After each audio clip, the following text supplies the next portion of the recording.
நேர்களை முக்கிய செய்தி. சென்னை பள்ளிக்கரணை காவல்துறை ஆணையர் கார்த்திகேயன் பெயரில் முகநூல் மற்றும் அவருடைய புகைப்படத்தை பயன்படுத்தி வட மாநிலத்தைச் சேர்ந்தவர்கள் பண மோசடியில் ஈடுபட்டிருக்கக்கூடிய சம்பவம் பெரும் அதிர்ச்சியை ஏற்படுத்தியிருக்கிறது. இதுகுறித்து பள்ளிக்கரணை காவல்துறை ஆணையர் கார்த்திகேயன் அளித்த பிரத்யேக பேட்டியை தற்போது பார்க்கலாம். உங்களுடைய ஃபேஸ்புக் அக்கவுண்ட், வாட்ஸ்அப் அக்கவுண்ட், அதுல இருக்கக்கூடிய போட்டோஸ் அதை எடுத்து நீங்க ஒரு புதுசா ஒரு அக்கௌண்ட் ஓபன் பண்ண மாதிரியே ஓபன் பண்ணி அது மூலமாக உங்களுடைய ஃப்ரெண்ட்ஸ், உங்க கான்டாக்ட் லிஸ்ட்ல இருக்கக்கூடிய எல்லா ஃப்ரெண்ட்ஸுக்கும் ஒரு குறுஞ்செய்தி அனுப்பி பணம் வேணும் அப்படின்னு கேட்குற மாதிரி பொதுவான மெசேஜ் அனுப்பி அது மூலமா பணம் எடுக்கிறாங்க சைபர் கிரிமினல்ஸ்.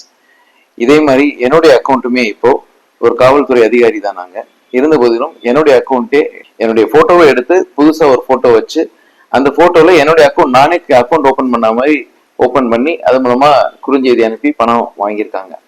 இதை வாங்க ட்ரை பண்ணியிருக்காங்க. அந்த நேரத்துல நமக்கு நிறைய பேர் நமக்கு ஃபோன் பண்ணி கேட்டு, சார் பணம் கேட்குறீங்க அப்படின்னு கேட்கும்போது அவங்களுக்கு இல்ல இதை பண்ணிடாதீங்கன்னு சொல்லி நம்ம அவங்களுக்கு அவேர்னஸ் கொடுத்துருக்கோம். ஸோ இதை விசாரிச்சு பார்க்கும்போது இதுல வட மாநிலத்தவர் ஒரு சில குற்றவாளிகள் சம்மந்தப்பட்டிருக்கிறது கண்டறியப்பட்டுச்சு. அந்த அக்கௌண்ட்டும் நம்ம சைபர் கிரைம்ல கொடுத்து இப்போ நம்ம ஸ்டாப் பண்ணியாச்சு. ஸோ பொதுமக்கள் இதில் தெரிஞ்சுக்கிற வேண்டிய என்ன விஷயம் அப்படின்னா, இது மாதிரி உங்களுடைய அக்கௌண்ட் என்னைக்காவது புதுசா ஒருத்தர் ஓபன் பண்ணி அது மூலமா பணம் சம்பாதிக்கிற ட்ரை பண்றாரு அப்படின்னு உங்களுக்கு விஷயம் காதுக்கு வந்துச்சுன்னா உடனே அந்த மாவட்டத்துல தலைமையகத்துல இருக்கக்கூடிய சைபர் செல்லுக்கு அணுகி அங்க உடனே கம்ப்ளைண்ட் ரிஜிஸ்டர் பண்ணணும். ஃபர்ஸ்ட் இமீடியட்டா நீங்க ரெண்டாவது பண்ண வேண்டிய விஷயம், உங்களுடைய ஃபேஸ்புக் அக்கௌண்ட்லயோ இல்லை வாட்ஸ்அப்லயோ உங்க ஸ்டேட்டஸா நீங்க வைக்கலாம். இது மாதிரி என்னுடைய அக்கௌண்ட் ஹேக் பண்ணப்பட்டிருக்கு, அதனால தயவு செய்து யாரும் இந்த இதுக்கு ரெஸ்பாண்ட் பண்ணாதீங்க அப்படின்னு சொல்லி ஒரு ஸ்டேட்டஸ் மெசேஜா உங்களுடைய அனுப்பி விடலாம். இந்த ரெண்டு விஷயங்களை பண்ணீங்கன்னு சொன்னா அட்லீஸ்ட் நம்மளுடைய நண்பர்கள் வேற யாரும் ஏமாந்து போகாம இருக்கிறதுக்கு ஒரு வழிவகை அமையும்.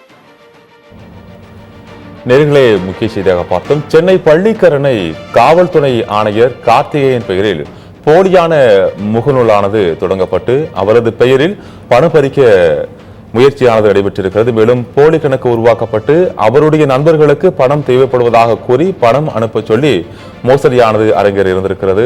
தற்போது இது குறித்து அவர் பேட்டியளித்திருக்கிறார். மேலும் இதே போல அனைவரும் எச்சரிக்கையாக இருக்க வேண்டும் என்றும் தற்போது அவர் கேட்டுக் கொண்டிருக்கிறார். இது குறித்த அண்மை செய்தியை தற்போது பார்த்த விரிவான செய்தியை பின்வரக்கூடிய செய்திகள் தொகுப்பில் பார்க்கலாம்.